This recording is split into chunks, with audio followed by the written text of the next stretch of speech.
2975 KPTCL ಹುದ್ದೆಗಳಿಗೆ ಸಂಬಂಧಿಸಿದಂತೆ ಅದರಲ್ಲೂ 1:1ಗೆ ರಿಸಲ್ಟ್ಗೆ ಸಂಬಂಧಿಸಿದಂತೆ ಏನಾದರೂ ಅಪ್ಡೇಟ್ ಬಂತ ಕೇಳಾಕತ್ತೀರಿ. ಅದಕ್ಕೆ ಸಂಬಂಧಿಸಿದಂತೆ ಸಂಪೂರ್ಣವಾದ ಮಾಹಿತಿಯನ್ನು ವಿಡಿಯೋದಲ್ಲಿ ತಿಳಿಸ್ಕೊಡ್ತೀನಿ. ವಿಡಿಯೋನ ಸ್ಕಿಪ್ ಮಾಡದೆ ಕೊನೆವರೆಗೆ ನೋಡಿ.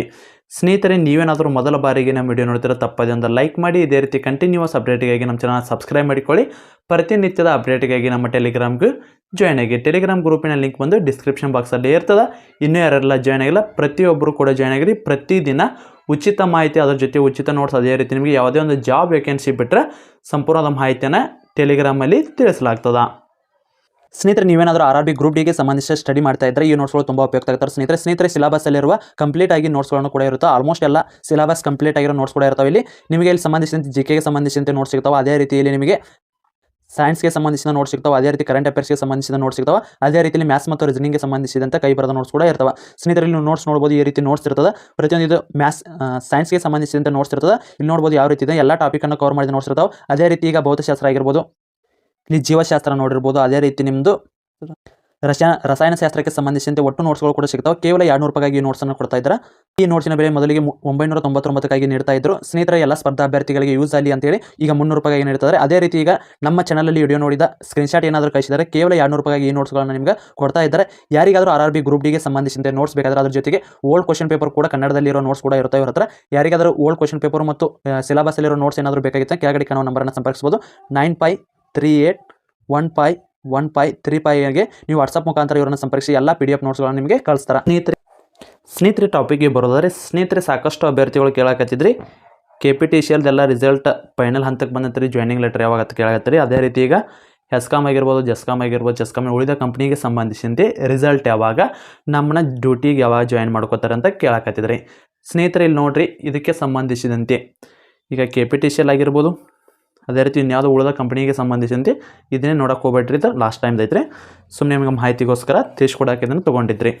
ಸ್ನೇಹಿತರೆ, ಇಲ್ಲಿ ನಿಮ್ದೀಗ ಆಲ್ರೆಡಿ ಫಿಸಿಕಲ್ ಪಾಸ್ ಆಗೈತೆ ರೀ. 1:5ಗೆ ಸಂಬಂಧಿಸಿದಂತೆ ಫಿಸಿಕಲ್ ಪಾಸ್ ಆಗೈತಿ. ಅದೇ ರೀತಿ ನಾವು ಫಿಸಿಕಲ್ ಪಾಸಾದ ಅಭ್ಯರ್ಥಿಗಳಿಗೆ ನಮ್ಮದು 1:1ಗೆ ಸಂಬಂಧಿಸಿದಂತೆ ಸೇಫ್ ಸ್ಕೋರ್ ಅಂದರೆ ಎಷ್ಟು ಅಂಕಗಳಿದ್ರೆ ಸೆಲೆಕ್ಟ್ ಆಗ್ತೀವಿ ಅಂತೇಳಿ ನಿಮಗೇನಾದರೂ ಡೌಟ್ ಇತ್ತಂದ್ರೆ ಅದನ್ನು ಯಾವ ರೀತಿ ಚೆಕ್ ಮಾಡ್ಕೋದು ಅಂತೇಳಿ ನಾವು ಆಲ್ರೆಡಿ ಯೂಟ್ಯೂಬ್ ಚಾನಲಲ್ಲಿ ವಿಡಿಯೋನ ಮಾಡಿ ತಿಳಿಸಿದ್ವಿ. ಇನ್ನೂ ಯಾರೆಲ್ಲ ನೋಡಿಲ್ಲ, ಡಿಸ್ಕ್ರಿಪ್ಷನ್ ವಿಡಿಯೋ ಲಿಂಕ್ ಇರ್ತದೆ, ಹೋಗಿ ನೋಡ್ಕೊರಿ.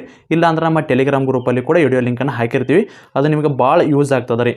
ಯಾಕಪ್ಪ ಅಂದ್ರೆ ಈಗ ಬರೀ ಕೇವಲ KPTCL ಅಷ್ಟೇ ನಂಬ್ಕೊಂಡು ಕೂತ್ರ ಮುಂದಿನ ಏನೂ ಆಗಲ್ಲ ರೀ. ಯಾಕಂದ್ರೆ ಅಲ್ಲಿ ಕೇವಲ ಇರೋದು 2975 ಅಭ್ಯರ್ಥಿಗಳು ಮಾತ್ರ ಆಯ್ಕೆ ಹಾಕಾರ. ಮಿನಿಮಮ್ ಅಂದ್ರೆ ಫಿಸಿಕಲ್ ಪಾಸಾದ ಅಭ್ಯರ್ಥಿಗಳು ಎಷ್ಟು 10,000 ಅದ ರೀ. ಉಳಿದ ಅಭ್ಯರ್ಥಿಗಳಿಗೆ ಜಾಬ್ ಸಿಗಲ್ಲ ರೀ. ಅಂಥ ಅಭ್ಯರ್ಥಿಗಳು ಏನು ಮಾಡ್ಬೇಕಪ್ಪ ಅಂದ್ರೆ ಉಳಿದ ಈಗ ಇಲಾಖೆ ನಮ್ಮ ಕರ್ನಾಟಕ ಸರ್ಕಾರದಲ್ಲಿ ಸಾಕಷ್ಟು ನೇಮಕಾತಿ ಹಾಕೋ, ಅದಕ್ಕಾದರೂ ಕೂಡ ನೀವು ಸ್ಟಡಿಯನ್ನು ಮಾಡಿರಿ. ಈ ಸಾರಿ 100% ಜಾಬ್ ಆಗತ್ತೆ ರೀ. 2,70,000ಕ್ಕಿಂತ ಹೆಚ್ಚಿನ ಹುದ್ದೆಗಳಿಗೆ ನೇಮಕಾತಿ ಆಗ್ತದೆ. ಅದರಲ್ಲಿ KPTCL ಕೂಡ ಒಂದಿರ್ತದೆ. ಇಲ್ಲಿ ಕೂಡ 35,000ಕ್ಕಿಂತ ಹೆಚ್ಚಿನ ಹುದ್ದೆಗಳು ಖಾಲಿ ಇರ್ತವೆ. ಸ್ನೇಹಿತರೆ, ಹಾಗಿದ್ರೆ ಇದೆಲ್ಲ ಆಯ್ತು ರೀ. ಈಗ ನಮ್ಮದು ರಿಸಲ್ಟ್ ಯಾಕೆ ಡಿಲೇ ಮಾಡಾಕತ್ತಾರ, ಏನು ಮುಖ್ಯ ಕಾರಣ ಐತಿ ಕೇಳಾಕತ್ತೀರಿ. ಸ್ನೇಹಿತರೆ, ಈಗ ಆಲ್ರೆಡಿ KPTCLದು ಈಗ ಜಾಯ್ನಿಂಗ್ ಲೆಟರನ್ನು ಬಿಡಬೇಕಾಗಿತ್ತು, ಆದರೆ ಹಾಗೆ ಡಿಲೇ ಮಾಡಾಕತ್ತಾರ. ಮುಖ್ಯ ಕಾರಣ ಏನು ಗೊತ್ತೇನ್ರಿ, ಈಗ ಒಂದು ವಾರ ಅಥವಾ 15 ದಿನದ ಹಿಂದೆ ಒಂದು ಸುತ್ತೋಲೆ ಬಂತು ರೀ. ಏನಪ್ಪ ಅಂದ್ರೆ ಇನ್ನು 6 ತಿಂಗಳು ಯಾವುದೇ ನೇಮಕಾತಿ ಆಗಲ್ಲ. ಇದೇನು ಸುತ್ತೋಲೆ ಬಂದಿತ್ತಲ್ಲ, ಇದಕ್ಕೆ ಸಂಬಂಧಿಸಿದಂತೆ ಆರ್ಥಿಕ ಅನುಮೋದನೆ ಪಡೆಯದೇ ಇರುವ ಹುದ್ದೆಗಳಿಗೆ ಸಂಬಂಧಿಸಿದಂತೆ ನೇಮಕಾತಿ ಆಗಲ್ಲ. ಆದರೆ ನಿಮ್ದು ಆಲ್ರೆಡಿ ಆರ್ಥಿಕ ಅನುಮೋದನೆ ಪಡೆದೈತಿ. ಆಲ್ರೆಡಿ ನೀವು ಇದಕ್ಕೆ ಸಂಬಂಧಿಸಿದಂತೆ ಇಂತಿಷ್ಟು ಫಂಡನ್ನು ಇಲಾಖೆದವರು ಕೊಟ್ಟಿರ್ತಾರೆ. ಅದಕ್ಕಾಗಿ ಹಾಗಿದ್ರೆ ಇದೇನಾದರೂ ನೇಮಕಾತಿಗೆ ಸಂಬಂಧಿಸಿದಂತೆ ಇಲಾಖೆಯಲ್ಲಿ ದುಡ್ಡು ಏನಾದರೂ ಇಲ್ವಾ? ಸ್ನೇಹಿತರೆ, ಮೇನ್ ಪಾಯಿಂಟ್ ಇರೋದು ಅಲ್ಲೇ ರೀ. ಏನಿದೆಲ್ಲ ಮೇನ್ ಪಾಯಿಂಟ್ ಇರೋದು ಇಲಾಖೆ ಒಳಗೆ ದುಡ್ಡಿಲ್ಲ ರೀ. ಬಿಟ್ಟಿ ಬಗ್ಗೆ ಕೊಡಾಕತ್ತಾರೆ ರೀ. KPTCLದು ಗೃಹ ಜ್ಯೋತಿ ಫ್ರೀ, ಮಣಿಗೆಲ್ಲ ಫ್ರೀ, ಕರೆಂಟ್ ಫ್ರೀ, ಒಳ್ಳೆ ಬಸ್ ಫ್ರೀ, ಒಳ್ಳೆ ಗೃಹಲಕ್ಷ್ಮಿ ಕೊಡ್ತಾರೆ, ಮತ್ತು ಯುವ ನಿಧಿ ಕೊಡಾಕತ್ತಾರ. ಇದಕ್ಕೆಲ್ಲ ಏನಿದೆ ಅಲ್ಲ, ಎಲ್ಲ ಇಲಾಖೆ ಅಂತ ಇದು ಒಂದ ಅಲ್ರಿ, ಎಲ್ಲ ಇಲಾಖೆ ಅಂತ ಏನು ಬರಾಕತ್ತಾವಲ್ರಿ, ಆ ಇಲಾಖೆ ದುಡ್ಡನ್ನು ಎಲ್ಲ ಬಿಟ್ಟಿ ಬಾಯಿಗೆ ಕೊಡಾಕತ್ತಾರೆ. ಬಿಟ್ಟಿ ಬಾಯಿಗೆ ಕೊಡೋದ್ರಿಂದ ನಮ್ಮ ರಾಜ್ಯದಲ್ಲಿ ತುಂಬ ಕೊರತೆ ಆಗತ್ತಾವ್ರಿ. ಮುಖ್ಯವಾಗಿ ಶಿಕ್ಷಣಕ್ಕೆ ಒತ್ತು ಕೊಡ್ಬೇಕ್ರಿ. ಶಿಕ್ಷಣದಲ್ಲಿ ನಮ್ಮದು ತುಂಬ ಹಿಂದುಳಿಯಾಕತ್ತದ್ರಿ. ಯಾಕಂದರೆ 70,000ಕ್ಕಿಂತ ಹೆಚ್ಚಿನ ಹುದ್ದೆಗಳು, ಶಿಕ್ಷಕರ ಹುದ್ದೆಗಳು ಖಾಲಿದ, ಅವನ ನೇಮಕಾತಿ ಮಾಡ್ಕೊಂಡಿಲ್ಲ. ಓಕೆ, ಇದು ಹಿಂದಿಂದ್ರೆ ನಿಮ್ಮದು ಟಾಪಿಕ್ ಎಷ್ಟೇ ಬರೋದಾದರೆ ಈಗ ಸ್ನೇಹಿತರೆ ನಿಮಗೆ ಈಗ ಆಲ್ರೆಡಿ ಗೊತ್ತೈತಿ ಇದೇನಿದೆಯಲ್ಲ, ಇದನ್ನು ಎದಕ್ಕೆ ತೊಗೊಂಡೇನಪ್ಪ ಅಂದ್ರೆ ಮುಖ್ಯ ಕಾರಣ ಇಲ್ಲಿ ನೋಡ್ಕೊರಿ. ಇದು ಜಾಯ್ನಿಂಗ್ ನಿಮ್ಮದು ಲಾಸ್ಟ್ ಟೈಮ್ ಅಂತಿಮ ಆಯ್ಕೆ ಪಟ್ಟಿ ಬಿಟ್ಟಿದ್ರಿ. ಆಲ್ಮೋಸ್ಟ್ ಎಲ್ಲ ಇವರು 5/1 ಅಥವಾ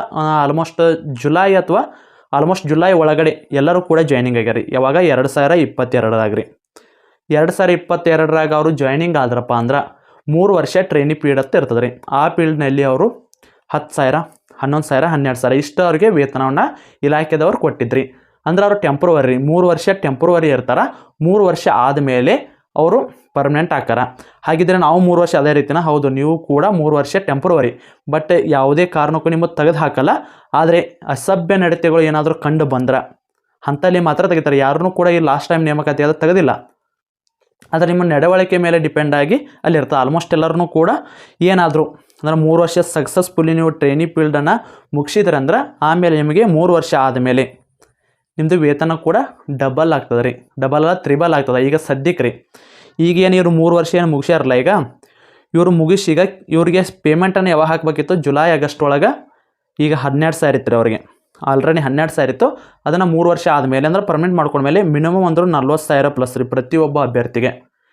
ಏನು ತಿಳಿತಿಲ್ಲ, ಪ್ರತಿಯೊಬ್ಬರಿಗೂ ಕೂಡ ಅಲ್ಲಿ ಜಾಬ್ ಮಾಡಕತ್ತವ್ರಿಗೆ 12,000ರಿಂದ ಒಮ್ಮೆ 40,000 ಹಾಕ್ಬೇಕಿತ್ತು ರೀ.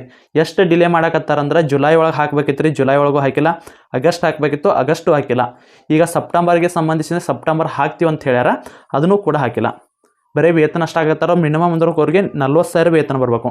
ಯಾಕಪ್ಪ ಅಂದ್ರೆ ಈಗ ಇಲಾಖೆದೊಳಗೆ ದುಡ್ಡು ಇಲ್ಲರಿ. ಈಗ ನಿಮ್ಮ ಹೊಸ ಅಭ್ಯರ್ಥಿಗಳನ್ನ ನೇಮಕಾತಿ ಆಲ್ರೆಡಿ ಈಗ ಎಲ್ಲ ಕಂಪ್ಲೀಟ್ ಆಗೈತಿ. ನಿಮ್ಗೆ ಜಾಯ್ನಿಂಗ್ ಲೆಟರ್ ಕೊಟ್ಟಿದ್ರೆ ಆಲ್ರೆಡಿ ಒಂದು 2 ಮಂತ್ ಕೂಡ ಆಗ್ತಿತ್ತು. ಅವರು ಡಿಲೇ ಮಾಡೋಕ್ಕೆ ಮುಖ್ಯ ಕಾರಣ ಇಲಾಖೆಯಲ್ಲಿ ಅಮೌಂಟ್ ಇಲ್ಲ. ಮತ್ತು ಅದರ ಜೊತೆಗೆ ಈಗ ಆಲ್ರೆಡಿ ಏನು ಹುದ್ದೆಗಳಿಗೆ ಏನು 2022ರಲ್ಲಿ ಆಯ್ಕೆ ಆಗಿರಲ್ಲ, ಇವರಿಗೆ ಸ್ಯಾಲ್ರಿ ಕೊಡೋಕೆ ಅವರಿಗೆ ವೇತನ ಸಾಲಕತ್ತಿಲ್ಲ ರೀ. ಈಗ ಹೆಸ್ಕಾಮ್ದಾಗ ಒಂದಿಷ್ಟು ಅಭ್ಯರ್ಥಿಗಳಿಗೆ ಬಂದೈತೆ ರೀ, ಡಿವಿಷನ್ ವೈಸ್ ಅದು ಆಲ್ರೆಡಿ ಸ್ಯಾಲ್ರಿ ಕೂಡ ಆಗ್ತಾ ಐತ್ರಿ. ಆಲ್ಮೋಸ್ಟ್ ಎಲ್ಲರಿಗೆ ಅವರಿಗೆ ಈ ತಿಂಗಳ ಅಥವಾ ಮುಂದಿನ ತಿಂಗಳ ಪ್ರತಿ ತಿಂಗಳು ಕೂಡ 40,000ಕ್ಕಿಂತ ಹೆಚ್ಚಿನ ವೇತನ ಅವ್ರು ಕೊಡ್ಬೇಕು ರೀ. ಇದನ್ನು ಕೊಡೋದ್ರ ಜೊತೆಗೆ ನಿಮ್ಮನ್ನು ಕೂಡ ಕರ್ಕೊಂಡಂದ್ರೆ 17,000 ಸ್ಟಾರ್ಟಿಂಗ್ ಐತ್ರಿ.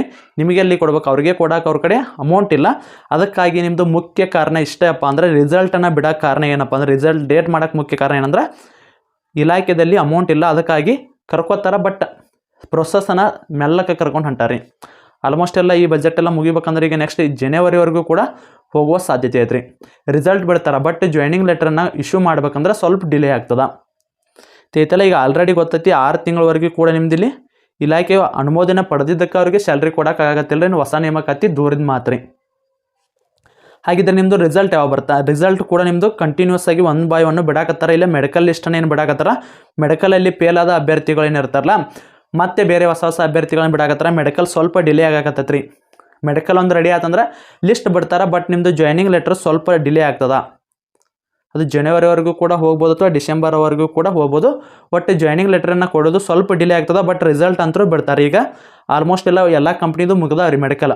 ಬಟ್ ಇಲ್ಲಿ ಒಬ್ಬ ಅಭ್ಯರ್ಥಿ, ಇಬ್ಬರು ಅಭ್ಯರ್ಥಿ ಅಥವಾ ಒಂದು 5-6 ಈ ರೀತಿ ಏನು ಅಭ್ಯರ್ಥಿಗಳು ಏನಿದಾರಲ್ಲ ಫೇಕ್ ಡಾಕ್ಯುಮೆಂಟ್ಸ್ ಏನಕ್ಕೆ ಕೊಟ್ಟು ಈಗ ನಾವು ಶ್ರವಣ ದೋಷದಿಂದ ಕೂಡಿವಿ, ನಮ್ಮದು ಶ್ರವಣ ಕೇಳಂಗಿಲ್ಲತ್ತೀನ ಫೇಕ್ ಡಾಕ್ಯುಮೆಂಟ್ಸ್ ಕೊಟ್ಟು ಈಗ ಆಲ್ರೆಡಿ ಫಿಸಿಕಲನ್ನು ಪಾಸ್ ಆಗಿರಲ್ಲ, ಅಂಥವ್ರದ್ದೆಲ್ಲ ಮೆಡಿಕಲ್ ನಡೆಯಕತ್ತೈತೆ ರೀ. ಮೆಡಿಕಲಲ್ಲಿ ಅವ್ರದ್ದು ಸರಿಯಾಗಿ ಕಿವಿ ಕೇಳ್ತಾ ಅನ್ನೋದು ಇತ್ತಪ್ಪ ಅಂದ್ರೆ ಅವ್ರನ್ನ ಮೆಡಿಕಲಲ್ಲಿ ಫೇಲ್ ಮಾಡ್ತಾರೆ, ಮತ್ತು ಹೊಸ ಅಭ್ಯರ್ಥಿಗಳನ್ನ ಕರೀತಾರೆ. ಈ ರೀತಿಯಾಗಿ ಅಲ್ಲಿ ಮೆಡಿಕಲ್ ಕೂಡ ನಡೆಯಕತ್ತೈತಿ. ಮೆಡಿಕಲ್ ಸಂಬಂಧ ನಿಮ್ಮದು ರಿಸಲ್ಟ್ ಕೂಡ ಡಿಲೇ ಆಗ್ತದೆ ರೀ.